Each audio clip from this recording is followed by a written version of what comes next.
Bantuan bernilai RM4 juta antara yang disalurkan kepada rakyat di negeri Perlis. Untuk berita terkini dari Perlis, kita terus saja bersama dengan Wan Muhammad Ryan Rohidar. Ryan? Baik, terima kasih. Hampir RM4 juta bantuan disalurkan Majlis Agama Islam dan Adat Istiadat Melayu Perlis MAIPS untuk golongan terjejas ekoran pelanjutan tempoh Perintah Kawalan Pergerakan PKP sehingga 14 April depan. Inisiatif bantuan menumpu 5 kategori penerima. Daripada jumlah itu, sebanyak RM2.93 juta digunakan bagi bantuan khas ransangan asnaf. Manakala bantuan kecemasan masjid sebanyak RM765,000, agihan ziarah RM153,000, agihan makanan RM100,000 dan agihan terhad berjumlah RM30,000.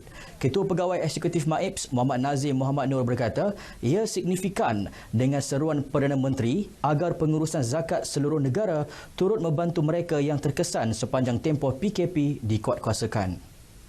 Asnaf yang terkesan kerana PKP, Perintah Kawalan Pergerakan itu yang menjadi fokus point kepada MAIPS, dan insya-Allah kita harapkan dengan inisiatif yang telah pun diumumkan tadi, sebanyak 5 inisiatif tersebut akan mampu untuk membantu sampai kepada sasaran yang sepatutnya. Muhammad Nazim ditemui ketika melawat pusat pengagihan bantuan di Masjid Alwi Kangar. Golongan asnaf dan orang ramai yang kehilangan sumber pendapatan sepanjang pelaksanaan PKP melahirkan rasa syukur dan penghargaan kepada MAIPS. Berpuluh ribu juga orang yang dah datang ke sini untuk memohon bantuan-bantuan dan information untuk mereka. Itulah yang saya dapat tahu daripada asnaf-asnaf dia dengan Perlis. Mereka sangat-sangat bersyukur kepada Allah Subhanahu Wa Taala kerana Majlis Agama Islam dan Adat Istiadat Melayu Perlis adalah barisan hadapan yang terus menyalurkan bantuan kepada mereka. Makcik ucapkan terima kasih banyak-banyaklah yang bagi bantu ni, sebab apa, pasal law ni tak boleh keluar rumah. Habis makcik tak boleh bekerja apa. Terima kasih banyak-banyaklah. Bantuan ni nak beli keperluan dapur makan rumah lah. Pengurusan MAIPS turut mengadakan kerjasama dengan agensi kerajaan dan NGO untuk mengoptimumkan manfaat kepada mereka yang terjejas. Pertubuhan Kebajikan Al-Qaim Cawangan Perlis IQ Perlis menyediakan peruntukan berjumlah RM10,000 sebagai bantuan kepada asnaf, petugas keselamatan dan pelajar. Lebih 1,000 individu menerima manfaat daripada inisiatif berkenaan. Peruntukan digunakan bagi menyediakan makanan tengah hari dan barangan keperluan harian. Menurut Pengerusi Pertubuhan Kebajikan Al-Qaim Cawangan Perlis, Muhammad Faiz Idrus, tumpuan sumbangan adalah kepada petugas di Hospital Tuanku Fauziah, petugas keselamatan di Ibu Pejabat Polis Kontingen Perlis, pelajar Kolej Universiti Islam Perlis KUIPS dan 50 pelajar dari keluarga asnaf yang sedang mengikuti pengajian di Akademi IQ. Selain daripada MAIPS yang terus-menerus membantu kami di IQ Perlis, alhamdulillah kita berjaya menerima sumbangan daripada orang awam juga, dan orang awam sentiasa menghubungi kami untuk menyumbang. Kami ucapkan terima kasih kepada semua dan moga Allah bala kebaikan kalian semua. Program turut dijayakan dengan kerjasama Majlis Agama Islam dan Adat Istiadat Melayu Perlis MAIPS. Dalam pada itu, Dewan Perniagaan Melayu Malaysia DPMM Perlis tidak ketinggalan menyumbang makanan dan minuman kepada petugas keselamatan di lokasi sekatan jalan raya dan petugas barisan hadapan HTF.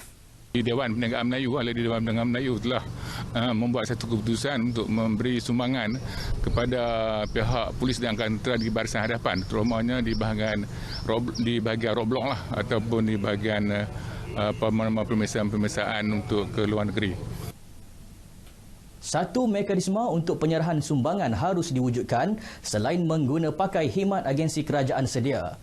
Keprihatinan rakyat dalam membantu golongan terkesan dikhawatiri menyebabkan fokus utama Perintah Kawalan Pergerakan PKP dalam memutuskan rantaian jangkitan wabak COVID-19 terjejas. Walaupun keprihatinan rakyat untuk membantu golongan terkesan PKP amat dipuji, namun warga Perlis khususnya diingatkan tidak hilang fokus terhadap misi utama negara.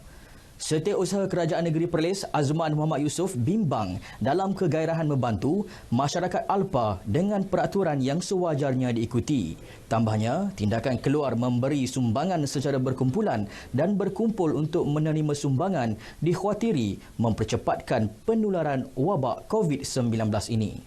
Bahawa banyak kumpulan ataupun masyarakat ataupun individu yang ingin sama-sama bekerjasama dengan pihak berkuasa untuk melaksanakan kebajikan kepada masyarakat yang sekarang ini agak tertekan dengan situasi yang timbul.